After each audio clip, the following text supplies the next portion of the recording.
듣게 되어서 참 기쁩니다.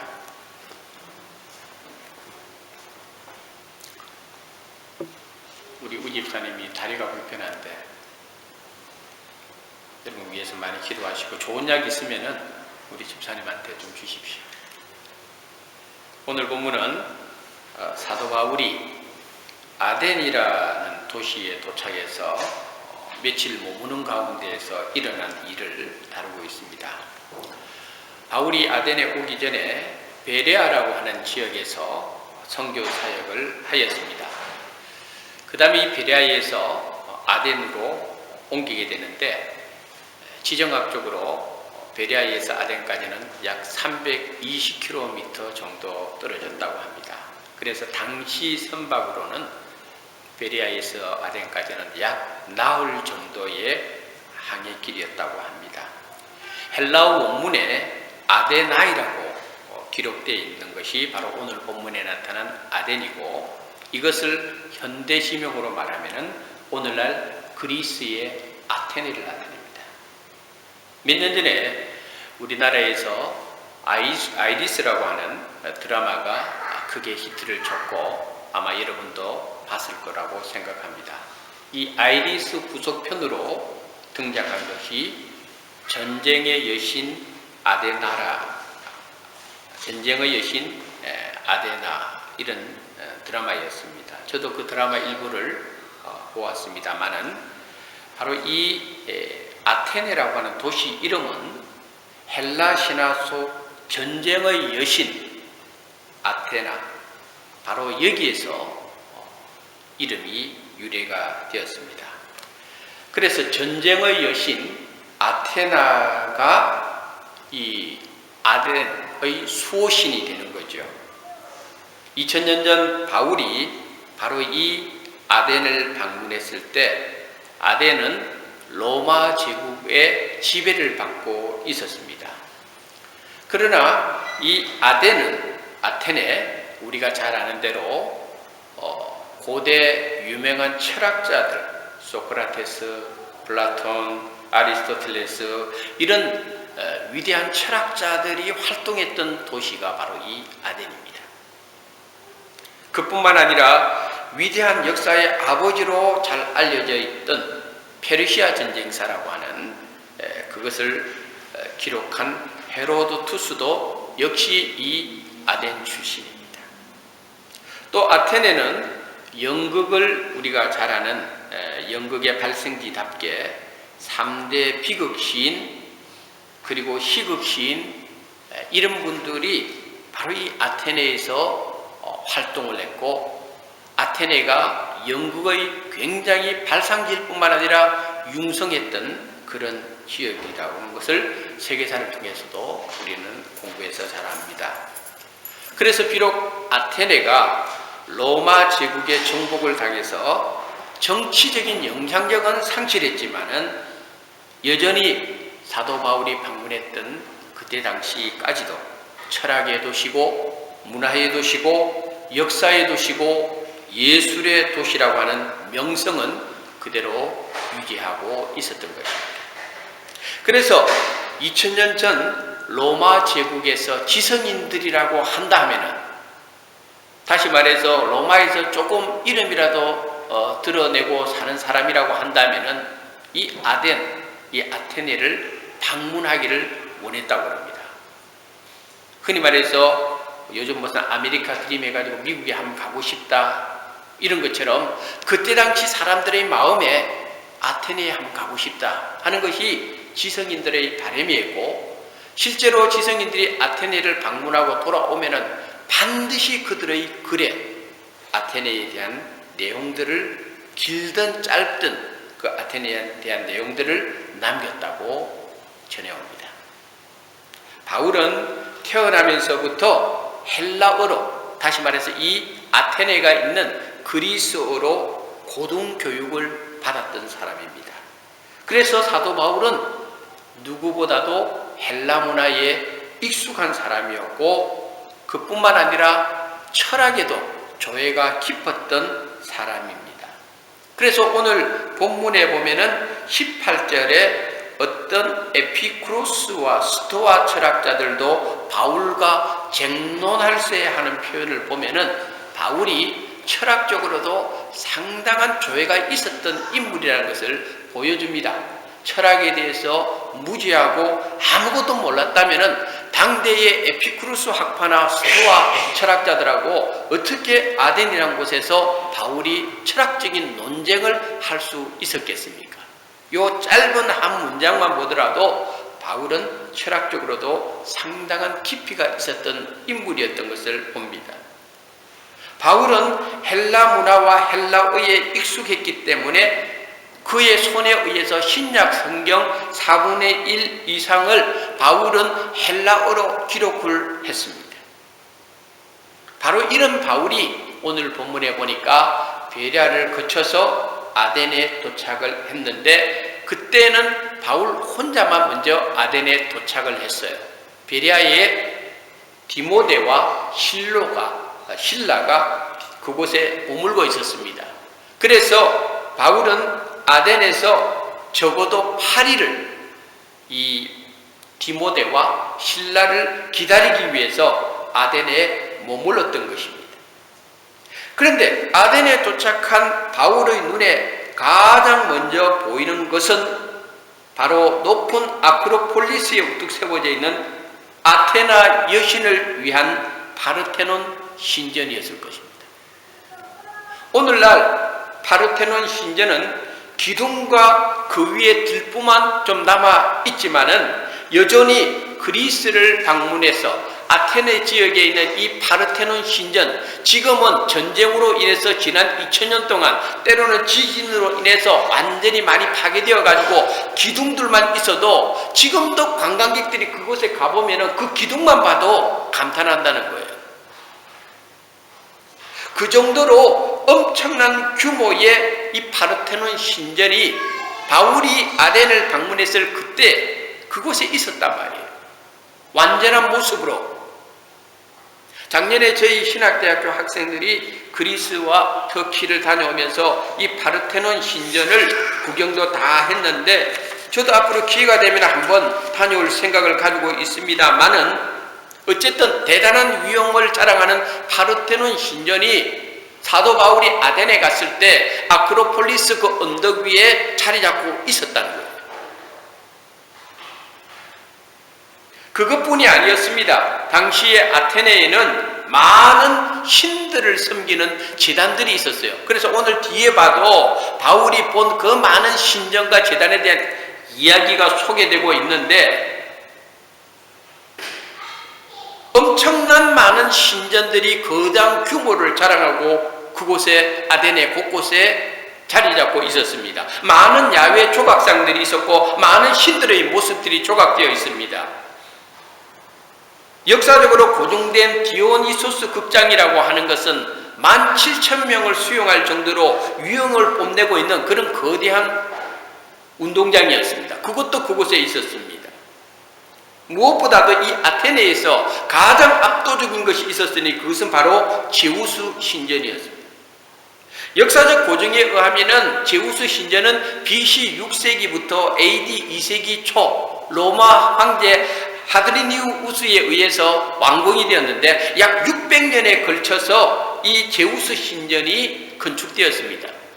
그러니까 사도 바울이 아덴에 도착했을 때는 거의 이 제우스 신전이 완성 단계에 있을 때였습니다.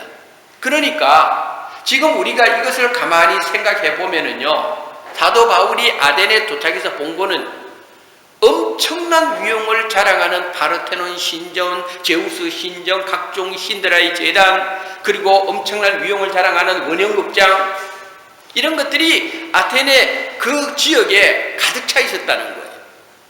오늘날도 이 역사가들이 보면은 지금 우리가 생각하는 것 훨씬 이상의 문명을 이루고 살았던 것이 과거에 살았던 사람들이라고 그러거든요. 지금도 폐허화된 것만 해도 우리가 보면은 감탄하는데 그때 당시에 완벽한 모습으로 유지되고 있었던 아테네의 그 신전들을 보면은 여러분 어떻겠어요? 여러분 아고라가 뭔지 아시죠? 아고라가 뭐예요? 아고라. 이거 뭐 이렇게 인터넷 보면 아고라 뭐 이런 게 있잖아요. 예? 아시죠, 그죠? 다. 이 아고라라고 하는 것은 당시에 그리스의 시민들이 모여서 야외 극장 같은 곳이에요. 그곳에서 토론도 하고 그곳에서 또 여러 가지 연극 활동도 보여주고 하는 그 아고라들이 이 아테네 곳곳에 또 준비되어 있었단 말이에요. 그런 아덴을 둘러보는 사도 바울의 마음이 어땠느냐는 거예요. 오늘 우리가 어느 도시로 가면은 그 도시에 있는 유명한 관광지를 보죠. 그리고 그 유명한 관광지를 보면서 우리는 아마 굉장히 좋은 장면을 보면은 감탄사를 연발할 것입니다. 그런데 오늘 사도 바울은 그 아덴에서 그 멋지고 웅장한 그 신전들과 건축물들을 보면서 사도 바울의 반응이 오늘 소개되고 있는데 그것은 분노였다 이 말입니다. 분노였다. 그래서 오늘 본문에 보니까 사도 바울의 16절의 표현이 나옵니다. 그 성에 우상이 가득한 것을 보고 마음에 격분했다 이런 표현을 씁니다. 왜 그 멋지고 화려하고 웅장한 건축물들이 가득 찬 아덴을 사도 바울이 가서 보면서 왜 그곳에서 크게 격분했느냐 이 말이에요. 보고. 왜냐하면은 눈에는 아름답게 보이는 엄청나게 웅장한 건물로 뒤덮여진 도시인데 그 속에 흐르는 사악한 영적 어둠의 권세를 바울이 거기서 느꼈기 때문에 그래요.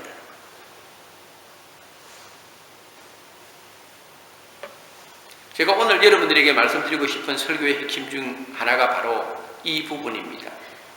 사람에게도 겉으로 드러나는 모습이 있고 그 사람 속에 흐르는 영적인 흐름이 있어요.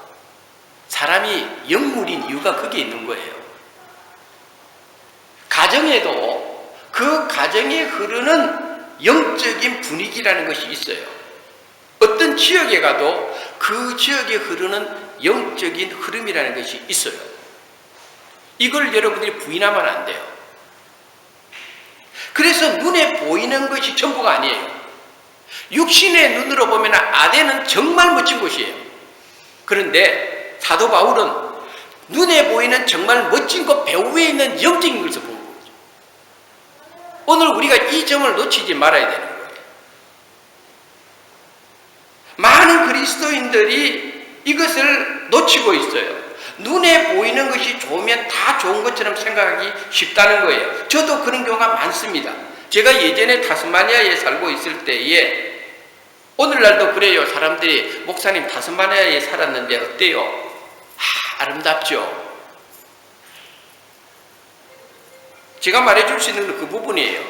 사람들도 그래요. 대충 타스마니아 하면은 자연이 살아 숨쉬는 아름다운 곳. 제가 타스마니아에 근무하고 7년 머물 때에 그때에 시드니 쪽에서 BDTS 소위 말해서 독수리 제자 훈련 받던 분들이 아웃리치를 타스마니아에 왔었어요.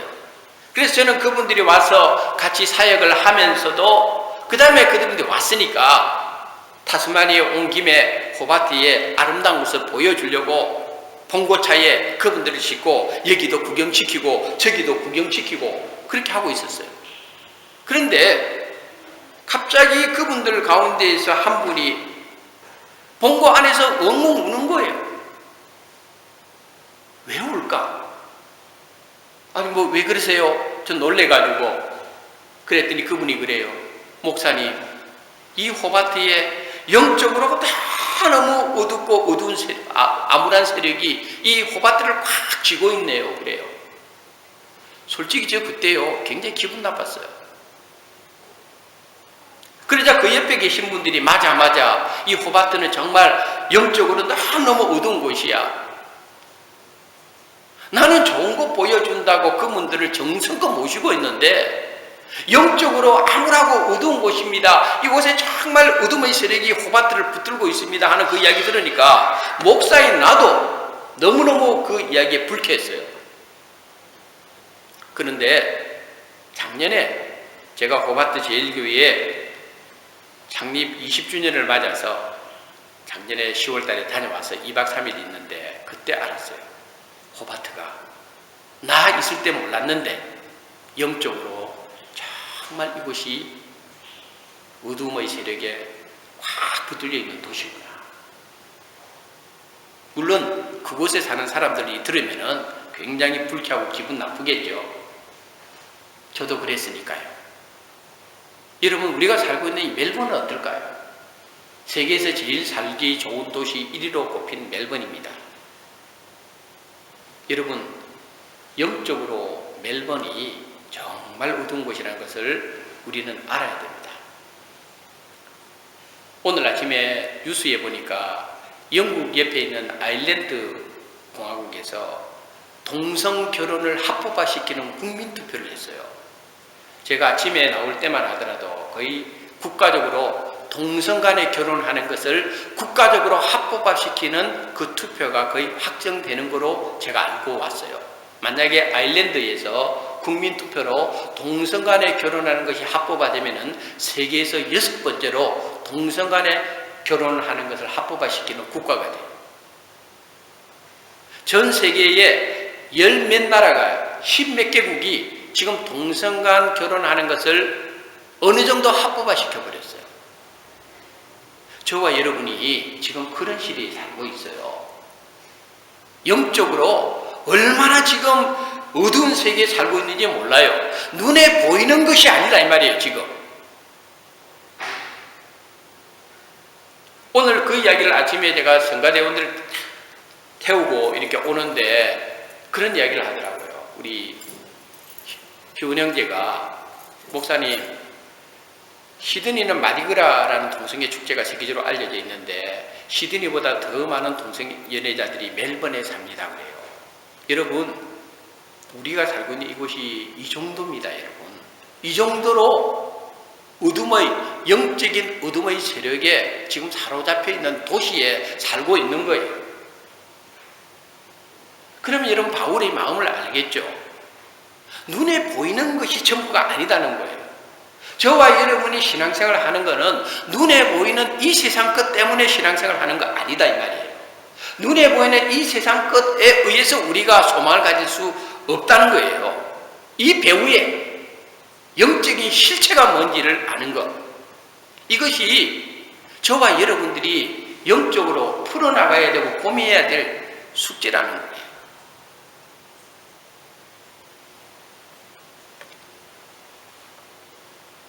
우리가 어느 곳에 살든지 간에 중요한 것은 우리 자신의 영성을 지키는 겁니다. 그리고 영적으로 사악한 흐름이 존재한다는 것을 깨닫는 것입니다. 근데 이것은 그냥 얻어지는 것이 아니에요. 영적으로 깨어있는 사람만이 알 수가 있다는 것을 알아야 됩니다. 사람이 인격적으로 참 좋고 말도 잘 통하고 괜찮은 사람 같은데 영적으로 굉장히 사악한 사람이 있어요. 영적인 실체를 알지 못하면은 그냥 눈에 보이는 그 사람이 좋다고 판단해요. 그런데 영적인 실체가 분명히 있어요. 영적인 실체가 분명히 있으면은요, 영의 세계는 결코 거짓말하지 않는다는 것을 우리는 알아야 돼요. 어떨 때는 내가 원치 않아도 하나님께서 그것을 가르쳐 줄 때가 있어요. 제가 여러분들에게 확실하게 말할 수 있는 거 하나는, 하나님은 저희 교회에 그것을 분명하게 가르쳐 주고 있고 보여주고 있다는 것은 확실합니다. 제가 여러분들에게 이런 이야기 하는 것이 저는 굉장히 고민스럽습니다. 그런데 사실입니다. 여러분들이 이것을 믿든지 안 믿든지 간에 그것은 여러분들의 판단이고 여러분의 선택이지만은 결과는 여러분들이 믿든 안 믿든 그 결과는 여러분의 몫입니다. 저는 이 문제에 대하여 분명히 기도하고 선포하는 겁니다. 다시 오늘 본문으로 돌아가 봅시다. 오늘 본문 16절에 오늘 이 부분이 중요하다고 제가 말씀드렸는데, 사도 바울이 아덴을 보고 마음이 격분하였다고 표현하고 있습니다. 이 격분이라는 단어가 굉장히 중요합니다. 우리말로 격분으로 번역된 헬라어는 파록시노입니다. 그런데 이 파록시노라고 하는 이 단어는 사실 성경 전체를 통하여 그렇게 많이 등장하고 있는 단어는 아닙니다. 사도 바울이 아덴을 보고 아덴에 있는 그 엄청난 우상들을 보고 그곳에 있는 어둠의 세력들을 보고 파록시노라고 하는 이 단어를 사용을 했어요.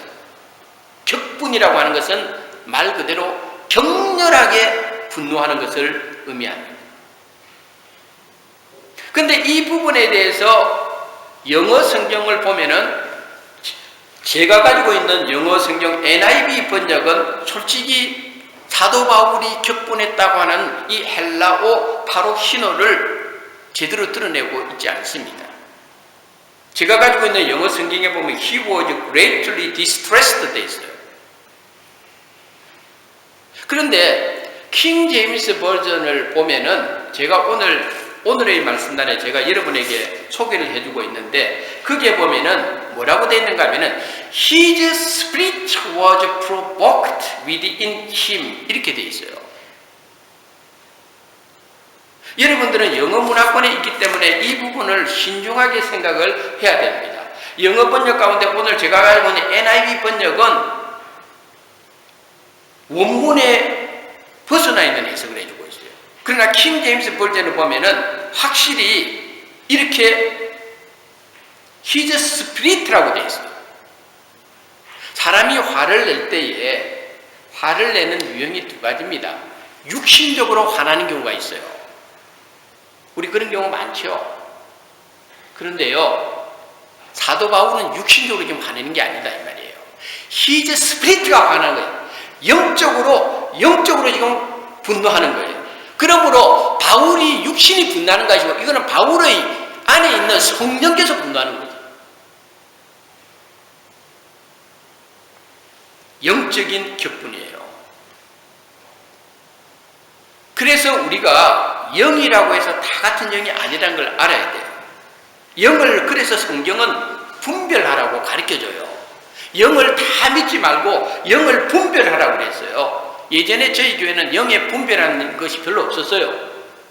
그런데 제가 지금 여러분들에게 한 가지 분명하게 말씀드리고 있는 거는요, 영에 대한 분별력이 이제 생기기 시작했어요.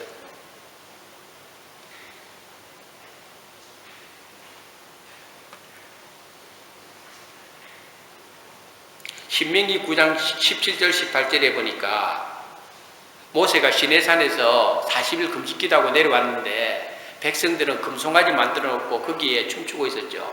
너무 화가 난 모세가 하나님으로부터 받았던 그 두 돌판을 깨뜨려 버렸어요. 그러면서 모세가 이런 말 합니다. 내가 전과 같이 40주야를 여호와 앞에 엎드려서 떡도 먹지 아니하고 물도 마시지 아니하였으니 이는 너희가 여호와의 목전에 악을 행하여 그를 경노하게 하여 크게 죄를 지었다. 이렇게 했어요.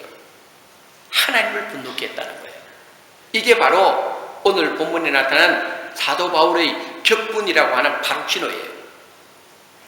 시편 106편 28절에 보니까 그들이 또 부올의 바알과 연합하여 죽은 자에게 제사한 음식을 먹어서 그 행위로 주를 경노하게 함으로 재앙이 그들 중에 크게 유행하였도다. 여기서도 마찬가지로 경노한다는 표현을 썼어요. 오늘 본문에 바울의 경노했다는 것과 동일한 의미입니다. 믿음이 뭐냐? 믿음은요, 때로는 영적인 이 파록신호가 있는 것이 믿음입니다. 바울에게 이런 믿음이 있었단 말이에요. 사악한 어둠의 세계를 향한 영적 그 어둠의 실체를 향한 바울의 이 스피릿, 이것의 영적인 분노.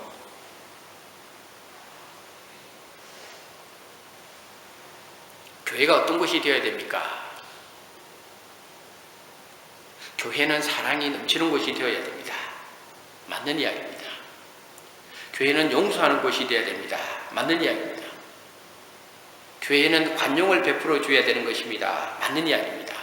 그러나 모든 케이스에 이것을 적용시키는 것은 잘못입니다. 아무 곳에나 이 단어를 붙여서는 안 됩니다. 예수님께서 예루살렘 성전에 갔을 때 그곳에서 많은 사람들이 장사하고 있었습니다. 사랑으로 받아들인다면 그 장사를 이해해 줘야 됩니다. 사랑으로 받아들인다면 그들을 용서해 줘야 됩니다. 그러나 예수님 그러지 않았습니다. 격분하셨습니다. 그리고 그 사람들이 있는 자판을 다 엎어버렸습니다. 그들을 향하여 독설을 내뱉었습니다. 왜 내 아버지 집을 장사하는 집으로 만드느냐? 내 아버지 집은 거룩한 집이다. 사랑 그 자체이신 예수님이 왜 그들을 사랑으로 감싸주지 않았습니까? 하나님의 거룩한 성전에 있는 어둠의 실체를 봤기 때문에 예수님 분노하신 것입니다. 예수님께서 복음 사역을 하는 가운데에서 바리새인들과 종종 논쟁을 벌였습니다. 바리새인들은 요즘 우리말로 하면은 자칭 예수를 잘 믿는 사람들이라고 생각했던 사람들입니다. 그런데 예수님께서 바리새인들을 보면서 사랑으로 그들을 품어주셨습니까? 아닙니다. 마태복음 23장에 보면은 예수님께서 바리새인들에게 경고를 합니다. 화 있을진저. 얼마나 기분 나쁜 이야기입니까? 바리새인들은 그 시대에 자기들은 잘 믿는다고 하는 종교인들이었습니다. 근데 예수님께서는 그들을 향하여 화 있을진저를 6번이나 그들에게 선포했습니다. 심지어는 예수님께서 그들을 향하여 독사의 자식들이라고 욕했습니다. 예수님이 사랑이 없어서 그랬습니까? 예수님께서 그들을 향한 관용이 없어서 그랬습니까?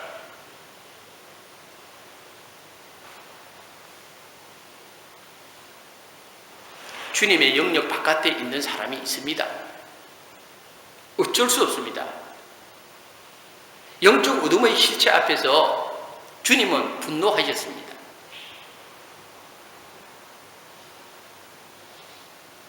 사도 바울이 아시아로 복음을 전하려고 할 때에 성령이 3번이나 막습니다. 눈으로 보이는 바울에게 있어서 좋은 일 하려고 가는 것 같은데 막았습니다. 교회 안에도 마찬가지입니다. 우리 눈에 보기에 좋은 것 같은데 어떨 때는 성령께서 막습니다. 너무 강력하게 막습니다. 주님이 허락하지 않으면 안 되고요. 주님이 허락하지 안 되는 거 하면은요, 망합니다.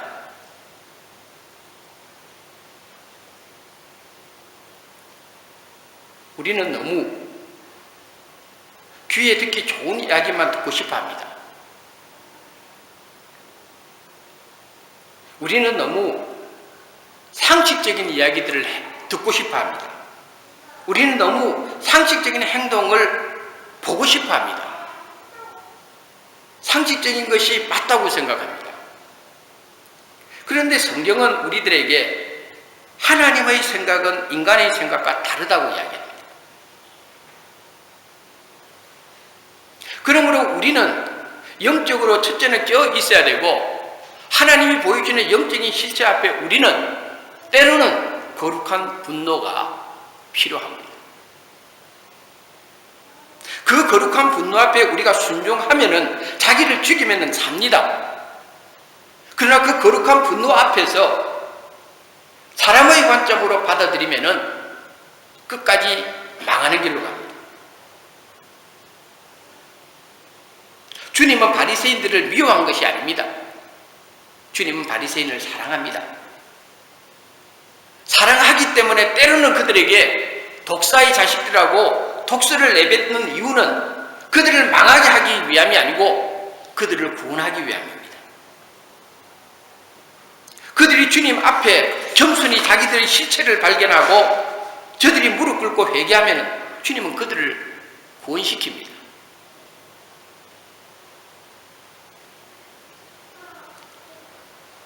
우리는 눈에 보이는 것을 따라 사는 사람이 아닙니다. 만약에 눈에 보이는 것을 따라 사는 사람 같으면 저와 여러분 교회 다닐 필요가 없고 크리스찬일 필요가 없고 신앙일 필요가 없습니다. 그냥 세상 사람들하고 똑같이 살면 됩니다. 세상 사람들처럼 똑같은 가치관과 똑같은 방법과 똑같은 생각과 똑같은 방법으로 살면 됩니다. 그런데 우리는 화려한 아덴을 바라보는 사람들이 아니라 영혼을 바라보는 사람이기 때문에 저와 여러분은 영으로 사는 사람들입니다. 우리의 생명이 여러 개 있다면은 내 생명 하나 없어지면은 또 다른 생명의 스페어가 있기 때문에 또 살 수 있습니다. 그러나 우리에게는 생명이 하나뿐입니다.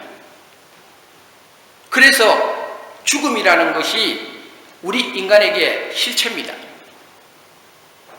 기회는 생명이 있을 때 유한하지 죽고 나면 기회도 없고 희망도 없습니다.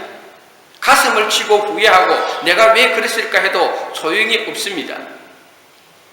분명히 그날이 오고 그날이 오면은 지금 우리가 가지고 있는 많은 의문들이 그때 되면은 해결을 봅니다. 일전에 제가 어떤 글을 읽어보니까 왜 크리스찬들이 내려놓지 못하는가? 왜 내려놓지 못하는가? 그 해답은 내려놓아야 할 더 큰 무엇을, 내려놓아야 할 것보다 더 큰 무엇을 발견하지 못하기 때문에 내려놓지 못한다는 거예요.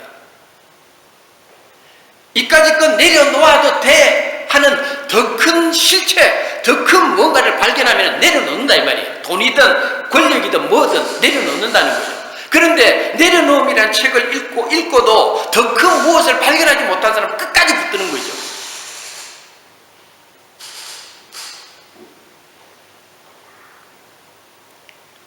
사도 바울이 평생을 생명을 걸고 따랐던 것은 예수님입니다. 그 예수님은 나사렛에서 어릴 적부터 목수 아버지 밑에서 성장한 가난하고 초라한 목수의 아들이었습니다. 아덴에서는 화려한 건축물들을 봅니다. 초라한 목수의 아들이었던 예수 그리스도를 그 중간에서 바울은 아덴의 그 화려한 건축물들, 그 웅장한 건축물들을 아무것도 아닌 것처럼 배설물로 여길 수 있었던 것은 그것을 넘어서는 가장 위대한 것을 발견했기 때문에,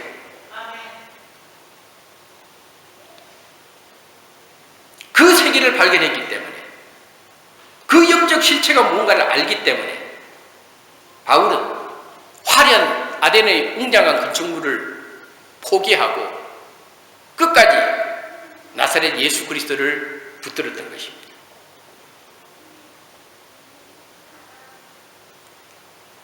우리도 사도 바울처럼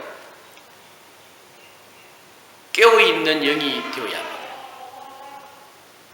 깨어있는 영성을 가질 때 그게 우리가 사는 길입니다. 너무도 이 부분을 힘들지만은 우리는 이 길을 가야 됩니다. 때로는 순종하기 어려운 부분도 있고 이해하기 힘든 부분이 있다 할지라도 우리는 가야 됩니다.